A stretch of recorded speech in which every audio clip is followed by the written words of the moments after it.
የአብይ አህመድ አገዛዝ በምርጫው ሊከሰት ይችላል የሚባለውን የህዝብ አመጽ ለመከላከል በመቶ ሺዎች የሚቆጠሩ አድማ በታኝ ፖሊሶችን ከኦሮሚያ ክልል ወደ አዲስ አበባ ሊያስገባ መሆኑን መረጃዎች አመለከቱ።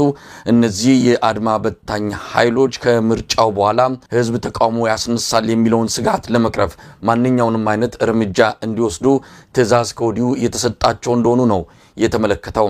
በቅርቡ በህዝብ ተወካዮች ምክር ቤት የጸደቀው አዋጅ ለኦሮሚያ ክልል ታጣቂ ኃይሎች ህጋዊ መብት የሚሰጥ እንደሆነ ነው የተመለከተው። የኢትዮጵያ ህዝብ ከነዳጅ ጋር በተያያዘ የመጣውን የኑሮ ውድነት መሸከም እንዳቃተው ከተለያዩ አካባቢዎች የሚላኩልን መረጃዎች ያመለክታሉ። ትራንስፖርት ቆሟል። የሸቀጥ ምርት በከፍተኛ ደረጃ ዋጋው ኑሯል። ምርቶች ከቦታቸው ባለመምጣታቸው የተነሳ ገበያዎች በከፍተኛ እጥረት ውስጥ እንዳሉም ይነገራል። የአብይ አህመድ አገዛዝ እስካሁን የወሰደው እርምጃ እንደሌለ ነው የሚታወቀው። የድምፃዊ ቴዎድሮስ ካሳሁን አልበም ጋዜጣዊ መግለጫ መታገድን ተከትሎ በኢትዮጵያውያን ዘንድ የተለያዩ ስሜቶች እየተንጸባረቁ ይገኛሉ። የፊታችን ሐሙስ ኢትዮሪካ የተባለው የቴዲ አፍሮ አልበም በይፋ የሚለቀቅ መሆኑ ታውቋል። የአብይ አህመድ አገዛዝ ጋዜጣዊ መግለጫውን ለምን እንዳገደ የታወቀ ነገር የለም። አርቲስት ቲቪ ይህንን ጋዜጣዊ መግለጫ ለማስተላለፍ ስምምነት ላይ ተደረሰ ቢሆንም በመጨረሻው ሰዓት መታገዱን የተሰማው። ተመልካቾቻችን ሌሎች ርዕሰ ጉዳዮችንም ይዘን ቀርበናል። አብራችሁን በመቆየት ዝግጅታችን እንድትከታተሉ እንጋብዛለን። ከገለታው ዘለቀ ጋር በመሆን የዛሬዎችን መረጃዎች ወደ እናንተ እናደርሳለን። መልካም ጊዜ። ጤና ይስጥልን ገለታው። ጤና ይስጥልን መሳይ፣ እንደምን አደርክ? እንዴት አደርክ? ደህና ነው ወይ? በርከት ያሉ ርዕሰ ጉዳዮችን ይዘን ዛሬም እንደተለመደው ቀርበናል። ቀደም ሲል በመግቢያችን ላይ ከጠቀስናቸው በተጨማሪ ሌሎች በርካታ ጉዳዮችም አሉ። በቅደም ተከተል የምናነሳቸውናል። የማስቀድመው እስቲ ከድምፃዊ ቴዎድሮስ ካሳሁን እንጀምር። ምክንያቱም ሰሞኑን በማህበራዊ ሚዲያ ላይ በጣም ከፍተኛ የሆነ የህዝብ ስሜት የተንጸባረቀ ይገኛል። በዛሬው ዕለት የቴዲ አፍሮ አዲሱ ኢትዮሪካ የተሰኘው አልበም የምረቃ ወይም ደግሞ የጋዜጣዊ መግለጫ የሚሰጥበት መርሃ ግብር እንደነበረን የሰማሁት። የመርሃ ግብር ባልታወቀ ምክንያት መታገዱ ተሰምቷል። የታገደበት ምክንያት በእርግጥ እስካሁን አልተገለጸም። ነገር ግን ይህንን ጋዜጣዊ መግለጫ ለማስተላለፍ ስምምነት ላይ ደርሶ የነበረው አርቲስት ቴሌቪዥን በመጨረሻው ሰዓት ይህንን እንደማያደርግ በመግለጽ ማስታወቂያውንም ጭምር ከድረገጹ ላይ ማስወገዱን ነው የሰማ ነው። ገለታው እንግዲህ ቴዲ አፍሮ ምን አይነት አልበም ይዞ እንደሚመጣ በምን ርዕሰ ጉዳዮች ላይ እንደሚዘፍን ገና ምኑም ባልታወቀበት ሁኔታ በአገዛዙ መንደር ከፍተኛ መደናበር እንዳለ ነው እየሰማን ያለ ነው። የአገዛዙ ባለስልጣናት ሳይቀሩ የባህልና ቱሪዝም ሚኒስትር ዴኤታው ረዳት ፕሮፌሰር ነብዩ ባዩ ሳይቀሩ አደባባይ በመውጣት በማህበራዊ ሚዲያ ቴዲ አፍሮን በአሽሙር የወረፈበትን እንደዚሁ ጽሁፍ ተመልክተናል። ሌሎች ያገዛዙ ጠባቂ የሆኑ በአገዛዙ ክብርና ሞገስ የተሰጣቸው የጥበብ ሰዎችም እንደዚሁ ተመሳሳይ ስሜታቸውን እያንጸባረቁ ይገኛሉ። በብልጽግናው መንደር ከዚህም ከዛም ጫጫታው በርክቷል። ምናልባት ቴዲ አፍሮ ይዞ የሚመጣው ሙዚቃ ከወዲሁ አውቀውት ወይስ ቴዲ አፍሮ ከመጣ ይዞ የሚመጣው ማዕበል ያሰጋቸው ሆኖ እየታየን ያለውና እስቲ እንዴት ተመለከትከው? ቴዲ አፍሮ ምናልባት ሐሙስ ዕለት የሚለቀቀው ዘፈን በጉጉት የሚጠበቅ እንደሆነ ከመግለጽ ባለፈ ምን ይዘቶችን ይዞ እንደሚመጣ ያወቅነው ነገር የለም። ገለታው ቴዲ እንግዲህ ከዚህ በፊት ለየት የሚያደርገው እንደምናየው ለየት የሚያደርገው ካሉን አርቲስቶች ውስጥ ማህበራዊ ጉዳዮችን የሚያነሳ ነው። የህብረተሰብን ህመም የሚያነሳ ነው። ከ30 ዓመት መሆኑ ነው መሳይ አዲስ ንጉስ እንጂ ለውጥ መቼ መጣ የሚለውን ዘፈነው። በ97 ምርጫ በኢትዮጵያ 97 ምርጫ ነው። ምናልባት 20 ዓመት አልፎታል። 21ኛ ዓመቱ ነው። 21 ዓመት እንግዲህ ያን ጊዜ እንኳን የዛሬ 20 ዓመት የታገሰ መንግስት ዛሬ እንግዲህ በዚህ ዘፈን ውስጥ ምን እንዳለ እንዳልከው አናውቅም። እንደው የተወሰነ መንግስትን ጎንተል የሚያደርግ ነገር እንኳን ይህ አርቲስት ሊያነሳ ቢያስብ ጋዜጣዊ መግለጫው ተዘጋ ማለት አጠቃላይ ይሄ ከዚህ ከአንድ አርቲስት ጋር የተያያዘ ጉዳይ ብቻ ሳይሆን አጠቃላይ ጥበብ አፏን የተያዘችበት ዘመን ላይ ነው ያለነው መሳይ። ከዚህ በፊት እኮ ብዙ ጊዜ እኮ ይሰበስባል አብይ አህመድ። የተለየ ባህሪው አንዱ ይሄ አይደለም እንዴ?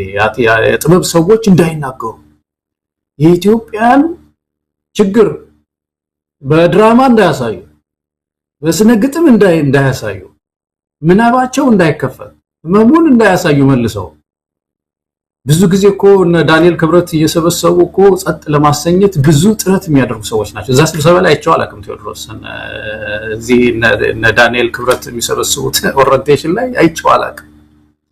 እና ይሄ ወንድማችን እንግዲህ በዚህ በግጥሞቹ ውስጥ ምናልባት ወቅታዊውን የኢትዮጵያን ሁኔታ አጠቃላይ አንስቶ ሊሆን ይችላል።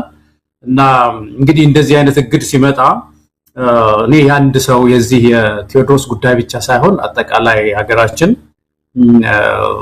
ምህዳሩ በጣም እየጠበበ መምጣቱን የሚያሳይ ስለሆነ ህብረተሰቡ ድምፁን ማሰማት አለበት። መሳይ ጥያቄዎችን መጠየቅ ያለበት ይመስለኛል። መሳይ ገለታው እንግዲህ ስለ ቴዲ አፍሮ ብዙ ነገር ማለት ይቻላል። በግልም ስለሱ ያለኝን ስሜት በማህበራዊ ሚዲያ ላይም አጋርቻለሁ። ብዙ ነገሮችንም ከዚህ በፊት የተናገርንበት ሁኔታ ነው ያለው። ቴዲ የተለየ ነው።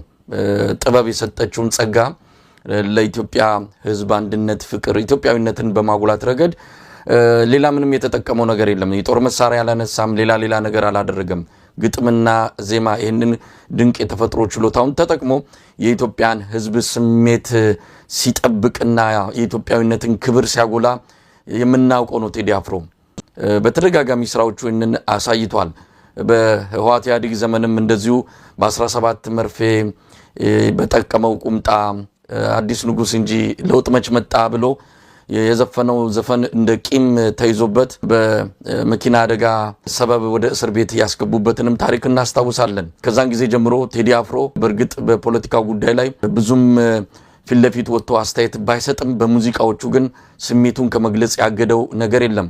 በቅርብ ጊዜ የምናስታውሰው ነው። በአብይ አህመድ ስልጣን ዘመን በእልፍ አላፍ ሬሳ ሳር ያለመልማል ብሎ የዘፈነው ያኔ ችግኝ እየተከለ አስክሬኖቹ ለጥላ ይጠቀሙታል እስከ ማለት የደረሰበትን አብይ አህመድ ነውር ንግግር እሱ በዘፈን የገለጸበት መንገድ የብልጽግናው መንደር እንዴት አድርጎ እንዳስቆጣው እናስታውሳለን። ከዚህ በተጨማሪ አብይ አህመድ ወደ ስልጣን ሲመጣ ከፕሬዝዳንት ኢሳያስ ጋር በሚሊኒየም አዳራሽ በነበረው ስነ ስርዓት ላይ እሱ ከዚህ ከአሜሪካ እንደገባ ነው ያው ለአክብሮት ብሎ ወደዛ መድረክ ሄዶ ብዙም አልተጫወተም። ግን እዛ መድረክ ላይ የተናገራቸውና የዘፈናቸው ጥቂት ዘፈኖችም ብልጽግናው መንደር አብሽቆታል። አብይም በጉዳዩ ላይ ንዴት ውስጥ እንደገባ ያስታውቅ ነበር። ከዛን ጊዜ ጀምሮ ቴዲ አፍሮ የጠመደበት ሁኔታ በተለያዩ ንግግሮቹ በአሽሙርም በዘፈን ለውጥ አታመጡም፣ በዘፈን መንግስት አትጥሉም እያለም ሲፎክር እንደነበረ በህዝብ ተወካዮች ምክር ቤት አዳራሽ ጭምር እናስታውሳለን። ለማንኛውም ቴዲ አፍሮ የማይነካ ሆኖ አይደለም። ሰው ነው፣ ሊያጠፋ ይችላል፣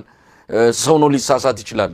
ነገር ግን ይሄ ልጅ በጥበብ አማካይነት የብዙዎችን ቀልብ የብዙዎችን ፍቅር መግዛቱን ሲያቁ አብይ አህመድ በዚያ አማካይነት አሁን እንግዲህ ምንድነው የምን ቤት ጅብ ሲጮህ ይፈርሳል እንደሚባለው የብልጽግናው ቤት እኮ የተሰራው ዝም ብሎ እኮ ነው፣ አሸዋ ላይ የተሰራ ቤት ነው። ትንሽ ነገር ያስደነብረዋል።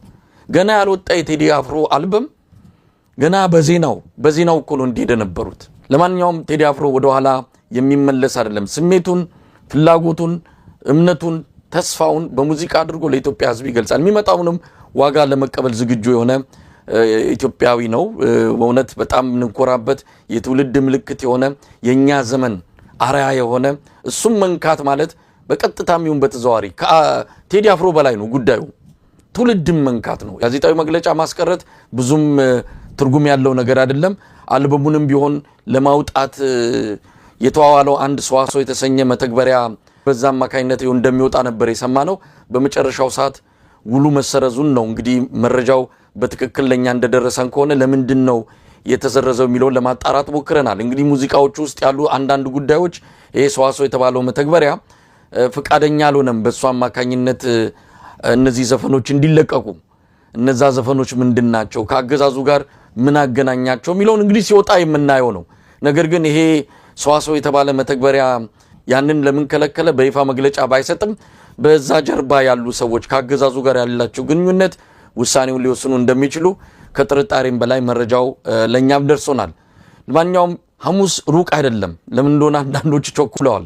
ሐሙስ ዕለት በኢትዮጵያ አቆጣጠር ሚያዝያ 8 ከቀኑ 8 ሰዓት ላይ በቴዲ አፍሮ የፋዊ በሆነ የዩቲዩብ ገጽ ላይ ዘፈኖቹ እንደሚለቀቁ ተነግሮናል።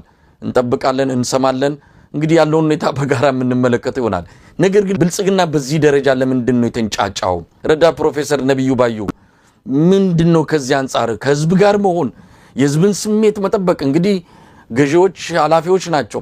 አገዛዝ ይሄዳል። እንኳን ብልጽግና ብዙ ጠንካራ አገዛዞችን በዓለም ላይ መጥተው ሄደዋል።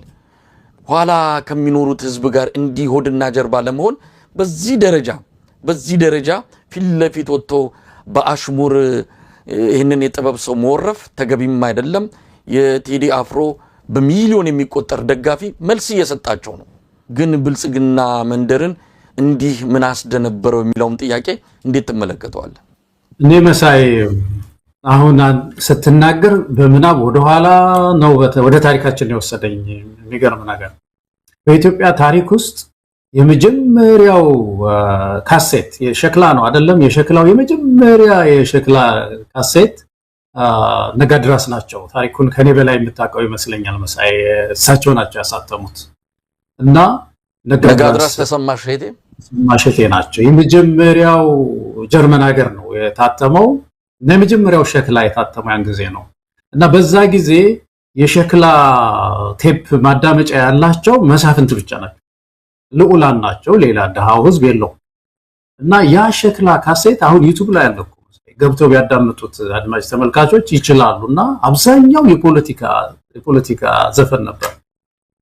ስርዓቱን የሚጠይቅ ከፍተኛ ድፍረት የተሞላበት ቴፕ ነው እና እነዚህ ባለስልጣናት እየገዙ እንደገና እንዲታተምላቸው እያደረጉ መሳፍንቶቹ ራሳቸውን የሚተች ዘፈን እንደገና እያዘዙ እንደገና እንዲታተም ያው ያን ኢትዮጵያ ስለማታተም ጀርመን እየታተመ ይመጣ ነበር መሳይ። በዚህ የልብ ስፋት ውስጥ የነበሩ በልዑላን ጊዜ ንጉሥ አይካሰስ ሰማይ አይታረስ በሚባልበት ዘመን የመጀመሪያው ታሪካችን ይሄ ነው እና ብልጽግና ዛሬ የት ደረጃ ላይ ይዞ እንደደረሰ ወደኋላ ስናስብ በጣም እንደ ኔሽን እንደ ህዝብ ተዋርደናል መሰለኝ። አወርዶናል። ይሄ ፓርቲ አብይ አህመድ በጣም ነው ያዋረደን። ዛሬ አንድ ዜጋ ተነስቶ በስነ ግጥሙ፣ በአርቱ፣ በድራማው፣ በድምጹ እግዚአብሔር በሰጠው ጸጋ የሚኮንነው መኮንን፣ የሚገስጸው መገሰጽ የማይችልበት ዘመን ላይ ነው ደረስነው። ስለዚህ ቁጣ ያስፈልጋል መሳይ። ይሄ አርቲስቶች ሁሉ ሊቆጡ የሚገባቸው መሆን አለባቸው። በእውነት አርቲስቶች ራሳቸው ውጭ ሀገር ያሉ የሚሆኑ አገር ቤትም ያሉ አርቲስቶች እንዴት አንድ ሰው ገጥመሃል አዚመሃል ተብሎ ፕሬስ ኮንፈረንስ ይከለከላል? መንግስትን የሚያክል ትልቅ ኩብያ ያለው እርሻውን የሚያስተዳድር ትምህርት ሚኒስቴሩን ሁሉ የሚያስተዳድር ወታደር የሚያስተዳድር አንድ አርቲስት ይሄን ገጥመሃልና በዚህ ግጥም ፈርቻለሁ ብሎ እንዴት ሊከለክለው ይችላል በምድራችን ውስጥ? እና ይሄ የኔሽን አጠቃላይ የህብረተሰቡ የሀገር ውርደት እና ከባድ ችግር ላይ ነው የወደቅነው። በዚህ ወቅት ከዚህ አርቲስት ጎን መቆም አለብን መሰለኝ። እያንዳንዱ ኢትዮጵያዊ ሚዲያውም ቢሆን ቆሞ መብቱ ነው የበለጠ ህዝቡም ሊያዳምጥለት ይሄን ካሴት ገዝቶ ካሴት ቀረ መሰለኝ በእኛ ጊዜ እንግዲህ ምን እንደሆነ አላውቅም ያው ያለው ዘመን ግን እየተቀባበልን ልናዳምጠው መልእክቱን በደንብ በጥንቃቄ ልንተነትነው የሚገባ ነው ብዬ አምናለሁ መሳይ። ገለታው እንግዲህ የብልጽግና ፍርሃት ምን ያህል ከፍተኛ ደረጃ መድረሱን የሚያመለክት ነው። በአገኘው ነገር ሁሉ የሚደነብር አገዛዝ ምናልባት ቴዲ አፍሮ ይዞ የሚመጣውን ሙዚቃ አብዮት ይቀሰቅሳል፣ ህዝብን ያነቃቃል፣ ህዝብን ከድብታ ያወጣል። አሁን ካለው ድንዛዜ ህዝቡ እንዲነቃቃ አድርጎ በመንግስቴ ላይ አመጽ እንዲቀሰቀስ ያደርጋል ብሎ ሰክቶም ሊሆን ይችላል። እንግዲህ በማንኛውም ጉዳይ ላይ የመስጋትም ሆነ የመደንበር መብቱ የተጠበቀ ቢሆንም በዚህ ደረጃ ግን እንዲህ አይነት ህዝብ ከጎኔ ነው፣ 15 ሚሊዮን ደጋፊ አለኝ፣ 15 ሚሊዮን አባል አለኝ፣ ያለምንም ጫጫታና ኮሽታ ምርጫ እናሸንፋለን የሚል አገዛዝ በዚህ ደረጃ በህዝቡ እርግጠኛ ከሆነ ታዲያ ለምን በቀላሉ እንዲህ አስደነብረው የሚለው ጥያቄ መነሳቱ አይቀርም። እነ ነብዩ ባየን በተመለከተ እውነት ይህን ግለሰብ በብዙ እናውቀዋለን፣ እንግዲህ በቲያትር ውስጥ ባለው ድርሻ እናውቀዋለን። ነገር ግን ፖለቲካ ተጠግቶ በተለይ ባለፉት 8 ዓመታት ብልጽግና መንደር ገብቶ የነ አዳነች አበቤ ማዚንቆ ገዝጋዥ ሆኖ የነ አብይ አህመድ ከበሮ ደላቂ ሆኖ ስንመለከተው ያሳዝናል። በዛ ደረጃ አንድ ወቅት ላይ ለአዳነች አበቤ የገጠመላትን ግጥም ከሰማው በኋላ ስለ ረዳ ፕሮፌሰር ነብዩ ባይ ያለኝ እምነት ሁሉ ያለኝ የቀደመ አድናቆት ሁሉ በአንድ ጊዜ ነው ተሸርሽሮ አፈር ከድሜ በላው። እንደዛ አይነት ሰው አልጠበቅንም ነበረ። አዳነች አቤቤን እንደዛ በዜማ ሲያወድስ በግጥም ሲያወድስ ምን አለ ባይበላስ ቢቀርም እንደዚህ የጀርባ አጥንት ተሰብሮ በአደባባይ ከመታየት ያለፈ ውርደት ወይም ዝቅጠት መቼም ሊኖር አይችልም። ይሄ በዘራችሁ ማይድረስ የሚያስብል ነው።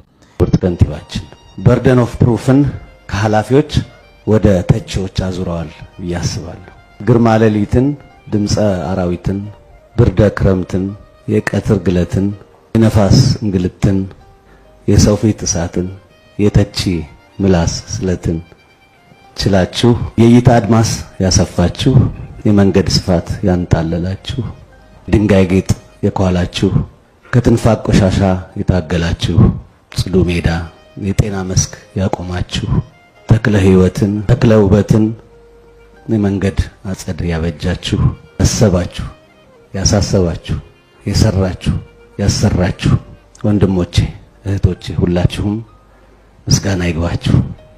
የምስጋና አባቶቻችን በሐቅ በአይን ለሚያዩት ነገር ከልብ ከአንጀታቸው የሚናገሩት ነገር ነው።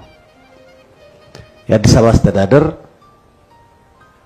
ባለፈው 1 ዓመት በለፋባቸው በሰራባቸው በሁሉም ሴክተሮች በህግ ቋንቋ በርደን ኦፍ ፕሩፍ የሚባል የማስረዳት ሸክም ማለት ነው። ብዙ ጊዜ መሪዎቻችን ኃላፊዎቻችን በመስራትም በማስረዳትም ሸክም ላይ ነው የሚኖሩት። ነገር ግን አሁን የተሰሩት ስራዎች ታላቁ መጽሐፍ እንደሚል ሰዎች ባይናገሩ ድንጋዮች ይናገራሉ እንደሚለው ዛሬ አስፓልቱ፣ ድንጋዩ፣ ዛፉ፣ ውሃው የተሰራው ነገር ሁሉ አፍ አውጥቶ ይናገራል። ይሄ ሰው እንግዲህ ቁልቁለቱን ተያይዞታል። እሱ ብቻ አይደለም፣ ሌሎችም አሉ። የተለያዩ የጥበብ ሰዎች ለአገዛዙ አድሮ ከአገዛዙ ድግስ የማይጠፉ ሳይጠሩ የሚሄዱ ዱንካን የሚሰብሩ ብዙ አርቲስቶች የጥበብ ሰዎች እንዳሉ እናውቃለን። ቴዲ አፍሮ ከዚህ ሁሉ ነፃ ነው። ይሄንን ህዝብ ይጠብቀዋል። አንድ ነገር ቢያደርጉት አንድ ጫፉ ቢነካ አብይ አህመድ የፈራው አብዮት መምጣቱ አይቀርም። ምክንያት የሚፈልግ ክሯ እስክትበጠስ የሚጠብቅ ህዝብ እንዳለ ማወቅ አለበት። ለማንኛውም ሐሙስ ዕለት በዩቲዩብ ይለቀቃል። በዩቲዩብ መተግበሪያ አማካይነት ሙዚቃው ለኢትዮጵያ ህዝብ ይደርሳል። ሌሎች አማራጭ መንገዶችም እንዳሉ ነው የተነገረን። እንግዲህ ሙዚቃውን ሰምተን ደግሞ ዳግም የምንወያይ እንደሚሆን ተስፋ አደርጋለሁ። ወደሚቀጥለው ርዕሰ ጉዳይ እንሂድ። ገለታው የምትጨምረው ከሌለም ኢትዮጵያ ሚላንድ ዘፈን አለው ቴዲ ማረሳው እና እሱን ለአድማጭ ተመልካቾች ለኢትዮጵያውያን ሁሉ በዚህ አጋጣሚ ጋብዛለሁ። መሳይ በጣም ወደው ዘፈን ነው። እኔም አብሬ ከኢትዮጵያ ህዝብ ጋር ግብዣውን ተቀብዬ አዳምጠዋለሁ። ኢትዮጵያ የሚለውን ጨምሮ ብዙ ዘፈኖች አሉ። እንግዲህ በ17 መርፌ የሚለው የጃዝ ተሰራል አልበም የፈጠረውን አብዮት እናስታውሳለን። ምናልባት 17 መርፌ 17 ዓመት የታገለውን የህወሓት ቡድንን ለመግለጽ እንደሆነ እናውቃለን። አሁን ደግሞ በ8 መርፌ ብሎ ግጥም ይዞ ከመጣ ምናለን። እነዚህ 17ም የሚደርሱ አይደሉም። በ8 መርፌ መገላገል ከቻልንም ጥሩ ነው። ለማንኛውም ገለታ ወደ ሌሎች ርዕሰ ጉዳዮች እናልፋለን። የአዲስ አበባ በሚቀጥለው ምርጫ ቢያንስ እስከ 100,000 የሚደርሱ የኦሮሚያ ክልል አድማ በታኝና ሌሎች ኃይሎች እንደሚሰማሩ የሚገልጽ መረጃ ሰምተናል። ምናልባት ቁጥሩ ከ80 እስከ 100,000 ሊደርስ ይችላል የተባለው ግን ከፍተኛ ቁጥር ሊሆን እንደሚችል በሰፊው እየተነገረን ያለው። ይሄ ደግሞ ምክንያቱ በቀጥታ ከምርጫው ጋር የተያያዘ እንደሆነ ቢነገርም በቅርቡ ከወጣው የህዝብ ተወካዮች ምክር ቤት አዋጅ ጋር በተያያዘ በአዲስ አበባ የኦሮሚያ ክልል ታጣቂዎች ሙሉ መብት ኖሯቸው እንዳሻቸው እንዲሆኑ ህጋዊ የሰውነት ተሰጥቷቸው እንዲንቀሳቀሱ የሚፈቅድ አዋጅ ነው የወጣው። ለማንኛውም ይህን ያህል ቁጥር ያለው የኦሮሚያ አድማ በታኝ ኃይል በአዲስ አበባ እንዲሰማራ የተፈለገው ከምርጫው ጋር በተያያዘ ሊከተል የሚችልን የህዝብ ቁጣ ለማስተንፈስ ነው የሚል ነው። እንግዲህ ስልጠናውም እየተሰጣቸው ያለው ከዚህ ተልኮ ጋር በተያያዘ እንደሆነ ሰምተናል። ገለታው ወዴት እያመራን ነው? አብይ አህመድ የተለያዩ የጸጥታ መዋቅሮችን ለተለያዩ ተልኮች አደራጅቷል። እነዚህ ምርጫው ጋር በተያያዘ ነው። ሌሎች ከግማሽ ሚሊዮን የሚበልጡ ታጣቂዎች ደግሞ አሉ በዙሪያ የሚገኙ አዲስ አበባን ከበው በዙሪያ ያሉ። ለሆነ ዓላማ ለሆነ ተልእኮ ተዘጋጅተው የሚጠብቁ ምናልባትም እየገፋ ከመጣ የፋኖም ሆነ ሌሎች ኃይሎች የኢትዮጵያን ሕዝብ ወደ እርስ በርስ ጦርነት ለመክተት አብይ አህመድ ያዘጋጃቸው በመቶ ሺዎች የሚቆጠሩ ኃይሎች አሉ። እነሱ ሳይነኩ ነው ለተለየ ተልእኮ የአድማ በታኝ ኃይሎች ወደ አዲስ አበባ እንዲገቡ የተደረገው። በተለያዩ የአዲስ አበባ አካባቢዎች ካምፕ ተሰርቶላቸው እንደሚሰፍሩም ነው የተመለከተው። እንዴት አየው ገለታው? ከወዲሁ አብይ አህመድ ምን እንዳሰበ ከምርጫው በኋላ ሊከተል ይችላል ያለውን የህዝብ አመጽ እንግዲህ አመጽ ይኑር አይኑር የህዝቡን ስሜት የሚያጠኑት እነሱ ናቸው። ምናልባት ባዶ ሜዳም እየደነበሩ ሊሆኑ ይችላሉ።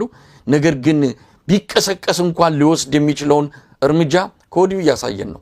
በጣም ጭካኔ የተሞላበት ከዚህ በፊት ታይቶም ተሰምቶም የማያውቅ የህዝብ እልቂት ሊከሰት ይችላል የሚል ነው እንግዲህ ከሁኔታቸው መረዳት የሚቻለው ገለታው።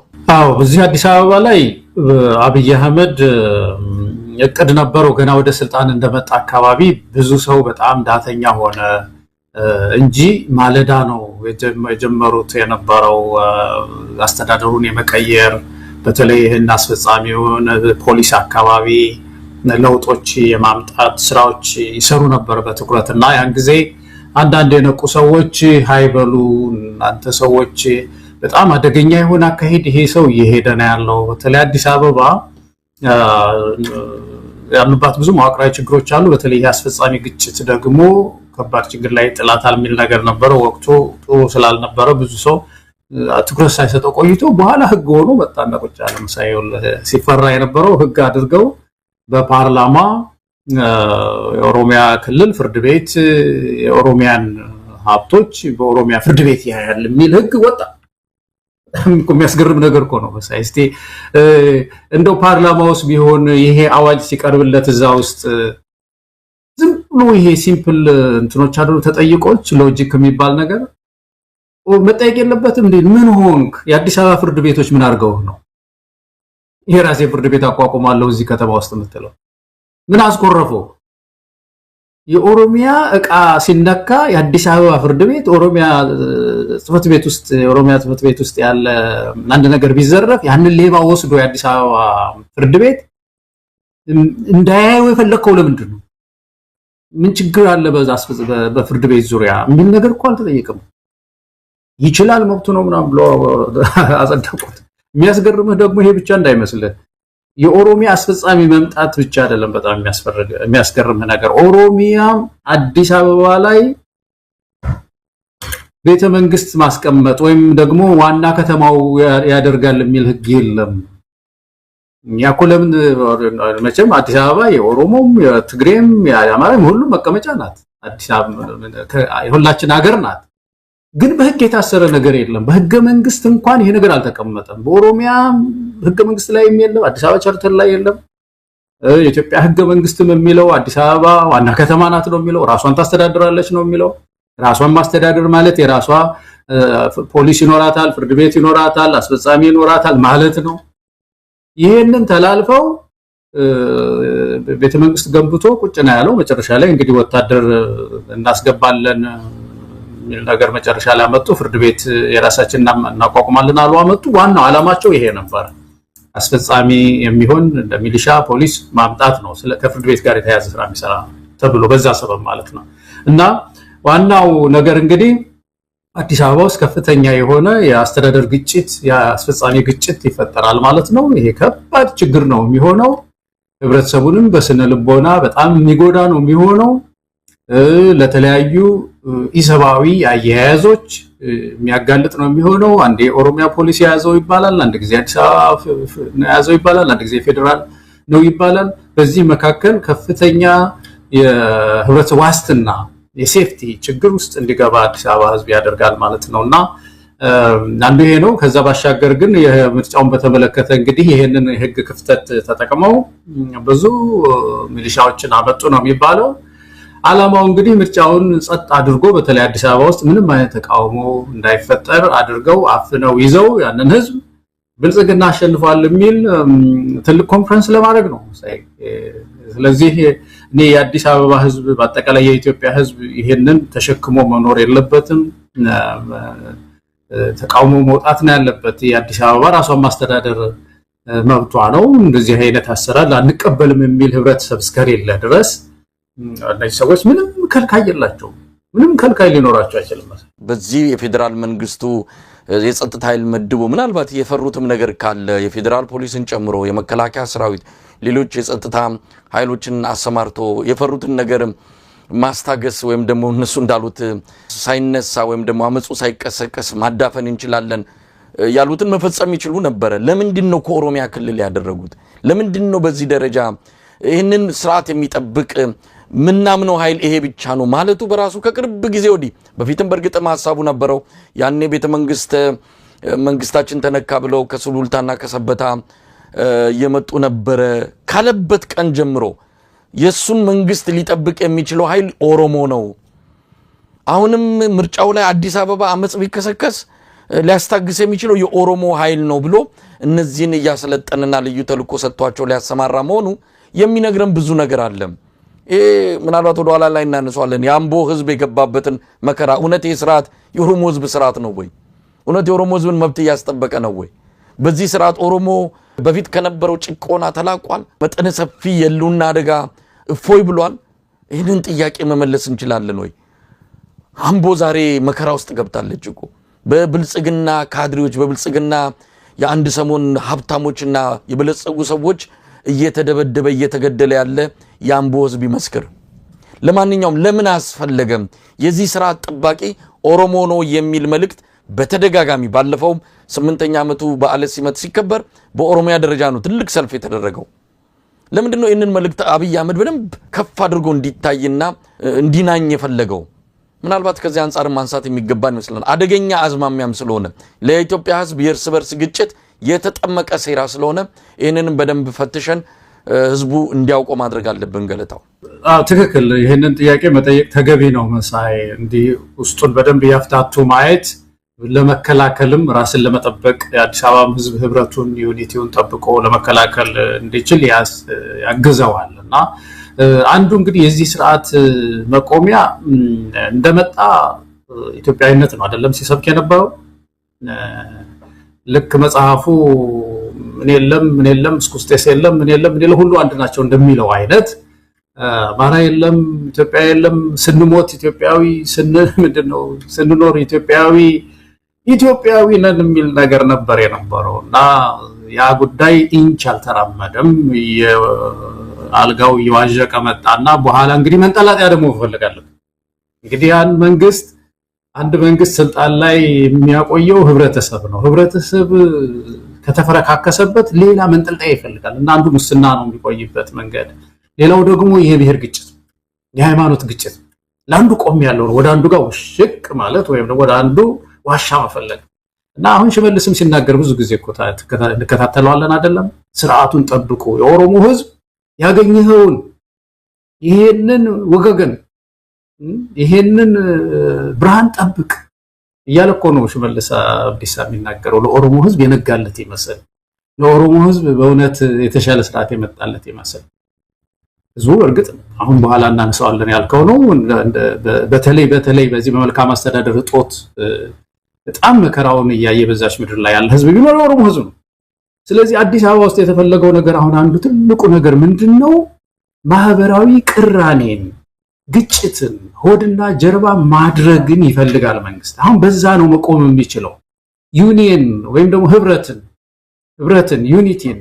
በመጠበቅ ያንን ኢትዮጵያዊነትን ከፍ በማድረግ ስልጣን ላይ መቆየታችን ስለዚህ የኦሮሞ ህዝብ እንደ ዘበኛ አድርጎ ሌላው እንዲያስብ ሌላው እንዲጠረጥረው ጎረቤቱን እንዲጠረጥር የኦሮሞ ወንድማችን ኦሮሞኛ ተናጋሪ ነው አይደለም የሥርዓቱ ጠባቂ ነው ሰላይ ነው ምናገረውን ይሰልላል የሚል አይነት አስተሳሰብ በአዲስ አበባ ህዝብ ውስጥ እንዲፈጠር እኮ የኦሮሞ ህዝብ ደግሞ እንዲሰጋ የኦሮሞ ህዝብ ደግሞ ከፍተኛ ስጋት ውስጥ እንዲፈጠር ይሄ ስርዓት ቢያጠፋም እንኳን ምን አደርገዋለሁ እንግዲህ አንዴ ነብር ጅራት ጨብጫለሁ ስለዚህ ይዤ በቆየታል ምክንያቱም ለውጥ ከመጣ የኦሮሞ ህዝብ የዚህ ስርዓት ጠባቂ ነው ብሎ ሌላው ያጠቃኛል ብሎ እንዲያስብ በእነዚህ ከፍተኛ ኃላፊነት በጎደላቸው ግጭቶች መካከል ስልጣን ላይ ለመቆየት የሚያስብ ጨካኝ መንግስት ነው ለዚህ ነው ማን ነው ታየ ደንዳኮ ብዙ ጊዜ አንስተናል አረመኔ ነው አማረመኔነት እኮ ነው መሳይ አሁን የኦሮሞን ህዝብ መከራ ያሳዩ እንደዚህ ስቃይ ያሳዩ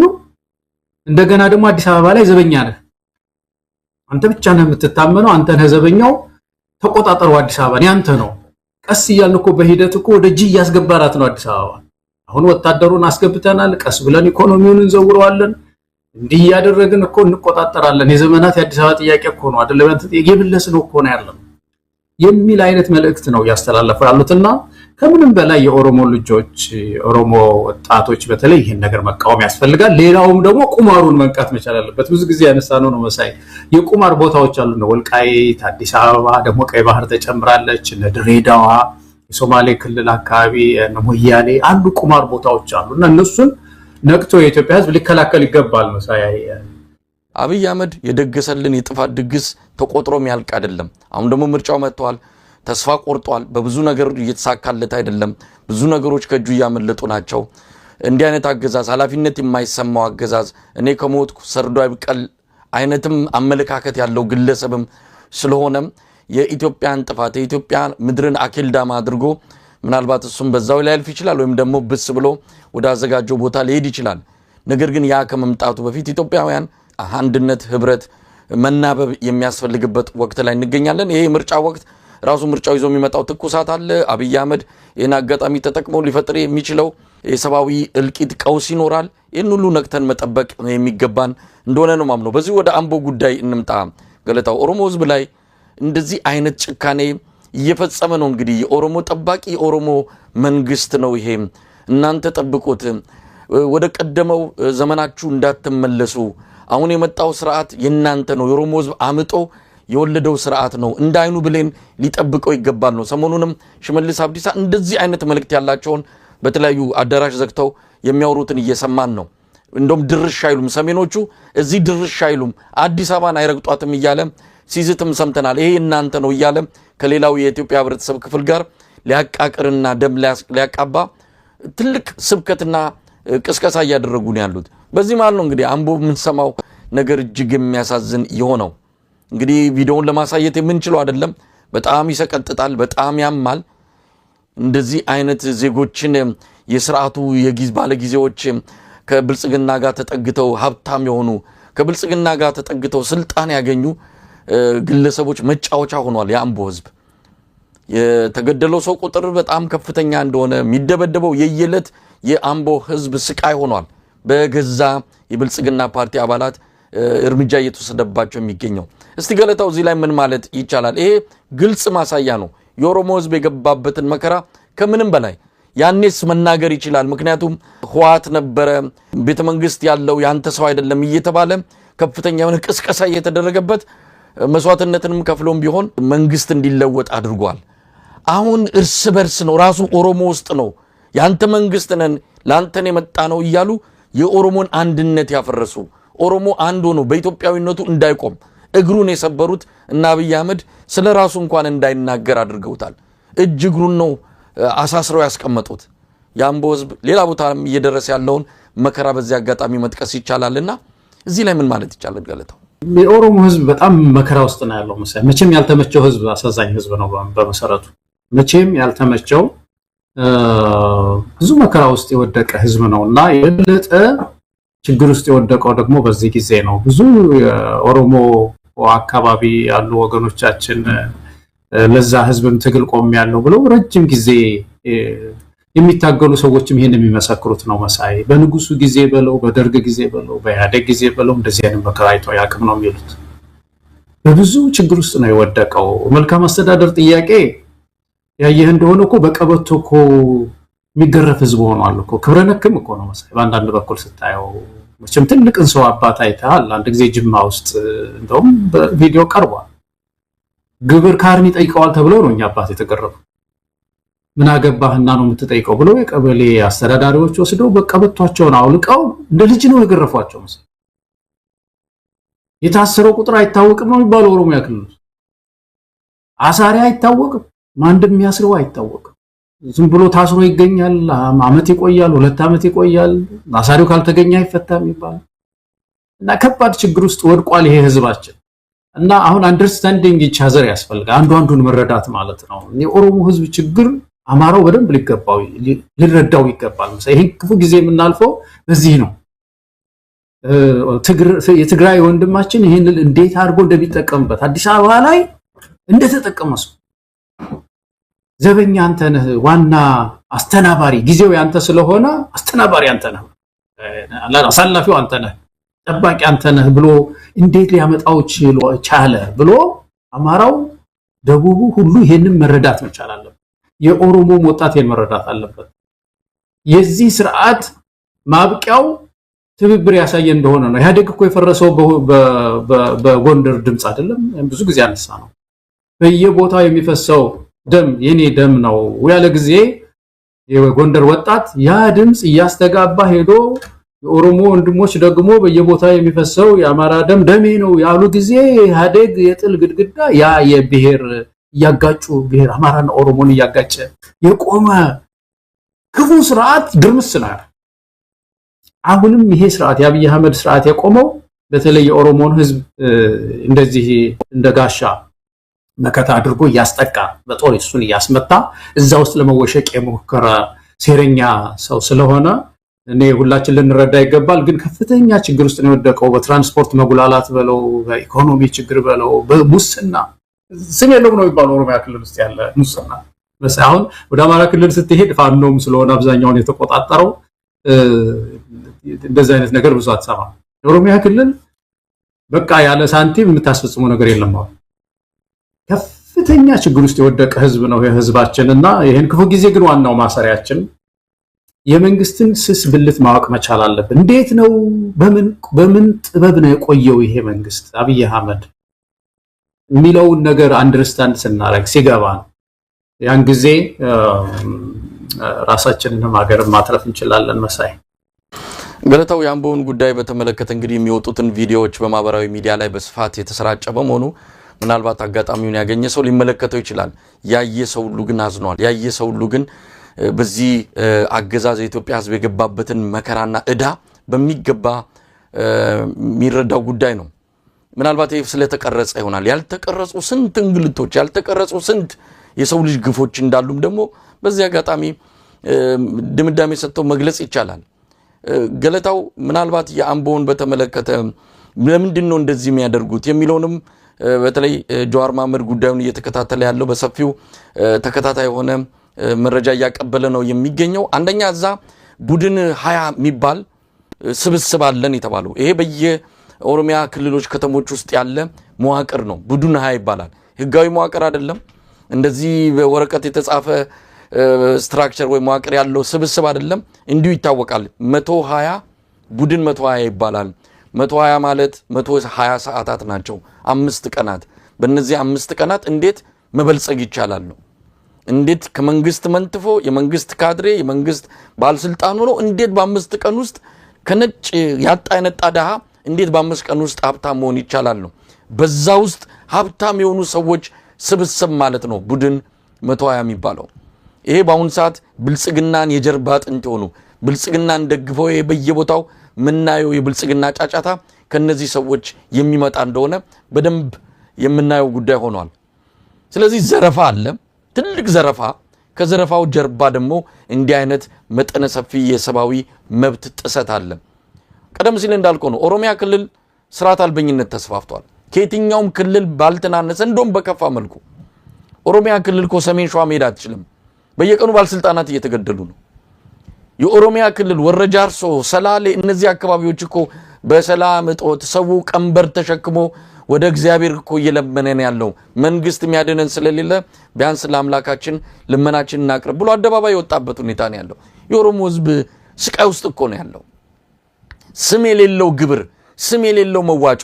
በአንድ የኦሮሚያ ወረዳ ላይ 18 አይነት መዋጮ አለ። በጣም የሚገርም ለልጁ ሰርግ ድግስ ህዝቡ እንዲያዋጣ ያደረገ የወረዳ አስተዳዳሪ ብሏል። እንዲህ አይነት ግፍ ነው። ህዝቡ የቱን አዋጥቶ የቱን ግብር ከፍሎ ምን እንደሚተርፈው ምን እንደሚበላ ግራ የገባው ማህበረሰብ ነው ኢትዮጵያ ውስጥ ኦሮሚያ ውስጥ ሳይቀር ያለው። ስለዚህ ይሄንን ነው አብይ አህመድ ብልጽግና የሚለው። ይሄንን ይዞ ነው አብይ አህመድ እኛ የኦሮሞ ህዝብን ከነበረበት መቃብር ውስጥ ፈንቅለን አውጥተን ትንሳኤውን የሰጠነው እያሉ የሚመጻደቁት። ቀደም ሲል ያልኳለ የአማራ ህዝብ ይረዳው የኦሮሞን ህዝብ፣ ሌላውም እርስ በርስ መረዳዳት አለብን ነው። በትክክለኛ አካሄድ እሱም ነው። ነገር ግን የኦሮሞ ህዝብ መንቃት አለበት በሚገባ ይህን አገዛዝ ማን እንደሆነ ምን እንዳደረገ ምን እያደረገ እንዳለ በሚገባ ተረድቶ ከኢትዮጵያውያን ጎን ከሌሎች ኢትዮጵያ ወንድሞቹ ጎን መቆም አለበት። ከትግራይ ህዝብ መማር አለበት። የትግራይ ህዝብ በህወሓት የከፈለውን ዋጋ ቋየ ነው ደልቶታል። ትግራይ በኢንዱስትሪ ልትሰምጥ ደርሳለች። ህወሓት ማለት የትግራይ ህዝብ ማለት ህወሓት ነው የሚል አስተሳሰብ እንዲሰርጽ አድርገው በመጨረሻም ቀናቸው ደርሶ ሲሰናበቱ አየነው እኮ የትግራይ ህዝብ የገባበትን መከራ። አሁንም ተመሳሳይ ነገር እንዳናይ የኦሮሞ ህዝብ ጠባቂ ለኦሮሞ ህዝብ ጥቅም የቆመ አድርገን እንዳናስብ ከምንም በላይ የኦሮሞ ህዝብ ወጥቶ ይህን ስርዓት ማውገዝ አለበት። እየታገለ ነው፣ እየተዋጋ ነው፣ ዋጋ እየከፈለ ነው። ነገር ግን ከሌላው ኢትዮጵያዊ ጋር እኩል ተሰልፎ የተለያዩ ስብስቦችን በመቀላቀል የኦሮሞ ህዝብም ይህን ስርዓት ለአንዴና ለመጨረሻ ጊዜ መገላገል አለበት። አለበለዚያ ይህ ስርዓት ካለፈም በኋላ ትቶ የሚሄደው ጠባሳ ለኦሮሞ ህዝብ ጥሩ ስሜት የሚሰጥ አይደለም። ልክ እንደ ተጠቃሚ ልክ በስርዓቱ እንዳለፈለት አድርጎ እንዲወሰድ እየተደረገ ነው። ያ ነገ ከነገ ወዲያ የሚያመጣው ጣጣ ቀላል የሚባል አይደለምና ገለታው ከማንም በላይ የኦሮሞ ህዝብ ኃላፊነት አለበት ይህን ስርዓት በማስወገድ ረገድ። በትክክል መሳይ በትክክል ይህንን በተለይ የኦሮሞ አክቲቪስቶች እዛ አካባቢ ያሉ ለሂቃን የምንላቸው አውቃለሁ። እኔም ራሴ አሁን አንዳንድ በቅርቡ የበይነ መረብ ትዕይንተ ህዝብ በተካሄደበት በዛ ኮሚቴ ውስጥ አብረን የምንሰራቸው ወገኖች የኦሮሞ አታጋዮች ናቸው እና ብዙ ለሂቃን አሁን ተረድቷል የአብይ አህመድን ዘዴ እንዴት አድርጎ ኢትዮጵያን ለመበጥበጥ እንደተዘጋጀ በደንብ ገብቷቸዋል እና ይሄ ነገር እየሰፋ መሄድ አለበት። ህብረተሰቡ በጣም ሊረዳው ይገባል ይሄን ዘዴና እንዳልከው ከኦሮሚያ አካባቢ ያሉ ወጣቶች ተደራጅተው አታጋጨኝ ምን አይነት ብልጣት ነው እንዴት አይነት ብልጣት ነው አንተን አሁን ለኔ ያሰብከው ለሀገር ያሰብከው የሚል ነገር ጥያቄ መጠየቅ እና መታገል ያስፈልጋል። ህብረታችንን መጠበቅ አንድነታችንን መጠበቅ ይሄ ክፉ ጊዜ እንደዛ ነው አልፎ በቃ በጣም ኃላፊነት የጎደለው ሰው ነው መሳይ። በጣም ኃላፊነት ኢትዮጵያ ብዙ ዋጋ እየከፈለች መኖር የሚፈልግ ሰው ነው። አመጣጡም እኮ እንደዛ ነው የመጣው ሲፈጠር ጀምሮ ይሄ ቲም ለማን በለው ምንም በለው በቃ እስካሁን ድረስ እኮ በብዙ ዋጋ ውስጥ ምድሪቱ ብዙ ዋጋ እየከፈለች ሪስኮች ከባባድ ሪስኮችን እየወሰደ የመጣ ሰው ነው። እንደዚህ ነው የሚቀጥለው። ስለዚህ ገዛው መሳይ ይሄንን ምክርም ብዙ የኦሮሞ ወገኖቻችን እንደሚገዙት እርግጠኛ ነኝ። ገለታው እንግዲህ አብይ አህመድ ዛሬ ያው የተለመደውን የቴሌቪዥን ረጅም ቃለ መጠይቅ እንደሚሰጥ በኢትዮጵያ ቴሌቪዥን ማስታወቂያውን ተመልክቻለሁ። ዛሬ ምሽት መሰለኝ እንግዲህ ይሄን ፕሮግራም በመናስተላልፍበት ጊዜ ስርጭቱ አልተጀመረም። ግን ይህን ያህል ሰው የሚጠብቀው እንዳልሆነ እናውቃለን። ያነሳው አጀንዳ ከኢንዱስትሪ ጋር የተያያዘ መሆኑን እንዲሁ ከማስታወቂያውም ተረድተናል። ኢንዱስትሪ በዚህ የለውጥ አመታት ውስጥ ምን ያህል እመርታ እንዳሳየ ምን ያህል ኢትዮጵያን እያዘመነ እንደመጣ አብይ አህመድ አፉን ሞልቶ የሚናገርበት ቃል መጠይቅ እንደሚሆን ነው እንግዲህ ከማስታወቂያው የተረዳ ነው። ሙሉን መስማት ይጠበቅብናል አይጠበቅብንም ሌላ ጉዳይ ነው። አብይ አህመድ የተለየ አዲስ ነገር ይዞ የሚመጣ ሰው አይደለም። ያው የተለመደውን ረጅም ዲስኩር ያሰማል። ሰው መከታተል አቁሟል። እንደምናየው ከሆነ እስካሁን በተላለፉት በተለይ ከቅርብ ጊዜ ወዲህ ህዝቡ የተመልካች ድርቅ የመታቸው ናቸው የሱ ቃለ መጠይቆች። የራሱ ሰዎች እንኳን ቁጭ ብለው የሚያዩበት እድል አልሰጡትም፣ ሰልችቷቸዋል። ለማንኛውም ኢንዱስትሪን የተመለከተ ስለሆነ በተለየ ሁኔታ አነሳ ነው። ፕሮግራሙንም ማየት የሚጠበቅብን አይመስልንም። ግን ስለ ኢንዱስትሪ ተሳክቶልናል፣ አዘምነናታል ኢትዮጵያን የሚል በልበሙሉነት የሚናገረውን እንዴት ትመለከተዋለ? እውነት ኢትዮጵያ በኢንዱስትሪ ዘንበነች ወይስ ያላትን ሁሉ ዘግታ ባዶ እጇን ቀረች ነው የምንለው? ገለታው አንዱ የመጀመሪያ ነገር አንድ አባባል አለ ኢትዮጵያውያን የሚሉት የትም ፍጪው ምንም አድርጊው ዱቄቱን አምጪው ይላል ያገራችን ሰውና ዳቦውን እስቲ አምጣው አብይ አህመድ ዳቦ እንግዲህ መቼም የትም አገረው ኢንዱስትሪው አድጓል በለው ግብርናውን ለውጫዋለሁ ስንዴ በስንዴ ሆኛለሁኝ እንዲህ የሚለውን ተውና ዳቦውን አምጣው የሚል ጥያቄ ቢጠይቅስ ኢትዮጵያ ደሞዙን አምጣው ትምህርቱን አምጣው የተሻለውን ትምህርት እንግዲህ ልማት ማለት አይደለም የተሻለ ትምህርት ቤት መክፈት ነው የተሻለ ዩኒቨርሲቲ መክፈት ነው የተሻለ ክሊኒኩን አምጣው የት ነው ያለው እዚህ ፐርሰንት አድገናል ይሄን ያህል ኢንዱስትሪ ጨምሯል የሚለውን የስታቲስቲክስን ጉዳይ ትተን አምጣው ዳቦን የሚል ጥያቄ ነው ፕራክቲካል የሆነው ጥያቄ መሳይና ኢንዱስትሪው አካባቢ ለውጥ አለ ለማለት እኔ እንደውም እንዲያልከው ነገር ነው ምንም ማዳመጥ የማያስፈልግም በጣም አንዱ የከሰር ነው በዚህ ላይ ነው ግን እቺ ፕሮግራም ለምን ተዘጋጀች የሚለው በጣም ነገር የሚመስለኝ እኔ መሳይ ይሄ መንግስት አሁን በጣም የሚተቸው ጌጠኛ መንግስት ነው የላንቲካ መንግስት ነው በጣም ያልታየ በዓለምም ላይ ያልታየ ነው የት ነው ብዙ ሳንቲሞቻችንን በሙሉ ዛሬ ወስዶ እንደ ልጅ መጫወቻ አደረገብን ኢንቨስትመንት ሪተርናቸው መልስ የሌላቸው ግብረ መልስ የሌላቸው ነገሮች ላይ በሙሉ አባከነው የዳ አንጥራ ሀብታችንን የሚል ነው የሚሰደበው የሚወቀሰውና በተከታታይ በዚህ ነገር ስለተመታ አሁን አየህ እንግዲህ ተሰብስበው እዛ ቤተ መንግስት ለምን ኢንዱስትሪው አናድግም አድጓል ብለህ ደግሞ አትናገርም ብለው እቺን ዶክመንተሪ ማዘጋጀታቸው ነው በዚህ አትጠራጠር መሳይ በቃ አሁን ለዚህ ለላንቲካው ክስ በኢንዱስትሪው ማለን ልማት ብዙ ጊዜ አንተም ስትላ ነበር በቀደም ምንድነው ዋናው ልማት ቀርቶ ሌላው ጌጡ ላይ ምናምን የተባለው አሁን ደግሞ ያንን ገልብጠው ተሰርቷል ዋናው ለማለት የተዘጋጀ ነው ከምርጫውም ጋር የተያያዘ ይሄንን ክስ ለማስተባበል ነው እንጂ በኢንዱስትሪው በኩል በጣም ነው ባስደንጋጭ ሁኔታ የከሰር ነው ባስደንጋጭ ሁኔታ ወደ 20 የሚደርሱ የኢንዱስትሪ ፓርኮች አሉ አይደለም የሚባለው ኢትዮጵያ ውስጥ እነዛ 20 የሚደርሱ የኢንዱስትሪ ፓርኮች በተለያየ ጊዜ የሰማናቸው ሪፖርቶች በጣም ያስደነግጣሉ ከአራት ዓመት በፊት በስንት ነው ከአራት ዓመት በፊት ነው አይደለም ወደ 446 አምራች ኢንዱስትሪዎች ተዘግተዋል ተብሎ እኮ የተነገረባት ምድር እኮ ናት መሳይ 400 እንግዲህ ከዛች ከደሃ ሀገር 446 አምራች ኢንዱስትሪዎች ተዘግተዋል ተብሎ በመንግስት ባለስልጣናት አፍቆ ነው የተነገረው አሁን እንግዲህ በዚህ ባሉት በእነዚህ 4 ዓመታት ውስጥ እነዚህ ተመልሰው ተከፍተው አዳዲስ ተጨምሮ ነው ኢንዱስትሪው በኢትዮጵያ ኢኮኖሚ ውስጥ ለጂዲፒው የሚገባውን አስተዋጽኦ አደረገ ልንል የምንችለው ውሸት ነው መሳይ በአገዋን ለምሳሌ ወሰድ አሁን ብዙ ጊዜ ለአፍሪካውያን ትልቅ እድል ነው የተባለው እንደውም ዩናይትድ ስቴትስ የሚመጣው ዓለም ለአፍሪካ በተለይ ለአፍሪካ ትልቅ ውለታ ውላለች የሚባለው አገዋን ምክንያቱም አፍሪካ ሀገሮች ምርት መሸጥ አልቻሉም በቃ ቫልዩ አዳ ያደርጉም በምርቶቻቸው ላይ ሮ ማቴሪያልስ ወይም ጥሬ ነገር ነው በቃ የሚልኩት እና በተወሰነ ደረጃ የማኑፋክቸሪንግ እና የኢንዱስትሪ ውጤቶችን በነፃ እንዲያስገቡ የሰጠችው እድል ቻይናም ልትከተል ሞክራለች እንደውም ይሄንን ፈረንሳይ እና እንግሊዝ እንደዚህ እየተከተሉ አፍሪካንን ከፍ ሊያደርጓት ይችላሉ የሚል ተስፋ ነበር እና እዛው ውስጥ ወጥተናል እኮ ኢትዮጵያ ተባረረ ሰብአዊ መብት ጥሰት አብይ አህመድ አባሮናል ከዛ ተባረረን እኮ ሌላውን ተወሰነ ፒቪኤች የሚባለው የዚህ በጣም የታወቀ 40 ሀገር አካባቢ የሚሰራ በጨርቃ ጨርቅ በዚህ በተለያዩ ንግዶች ላይ የሚሰራው አዋሳ ውስጥ እኮ ያለው 100,000 ሰው እኮ ነው የተባረረው እሱ ሲዘጋ 100,000 ሰው በጣም ብዙ ሀብት ነው እኮ ያጣ ነው በጣም ብዙ ትላልቅ ድርጅቶች ናቸው የተዘጉት የኮካኮላ ፋብሪካ ነው አይደለም አንድ ጊዜ እንደዚሁ ተዘግቷል የቻይና ፋብሪካዎች ተዘግተዋል ኢትዮጵያ ውስጥ ትንሽ አለ የተባለው የአበባ ፋብሪካ የአበባ ምርት ነው የአበባ ምርት ደግሞ እንደምታውቀው ኬንያም ውስጥ ሞክረው ከኬንያ እንደው ፈልሰው ነው ወደ ኢትዮጵያ የመጡት ሪስክ ስላለው ነው ኢንቫይሮንመንታል እንትኑ አክቱ ከባድ ነው አንዳንድ ሀገሮች በጣም ጥብቅ ነው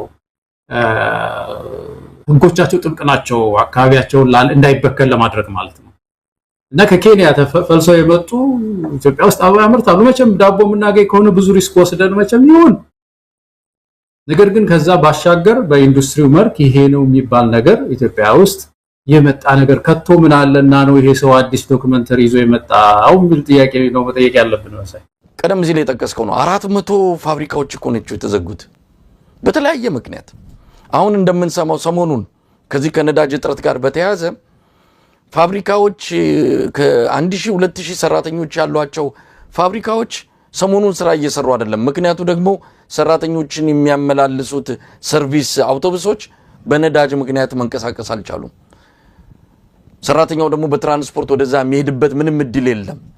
ስለዚህ ፋብሪካዎች ሰራተኞቻቸው ጋር መገናኘት አልቻሉም በነዳጅ እጥረት ምክንያት ተሽከርካሪዎች መንቀሳቀስ ባለመቻላቸው።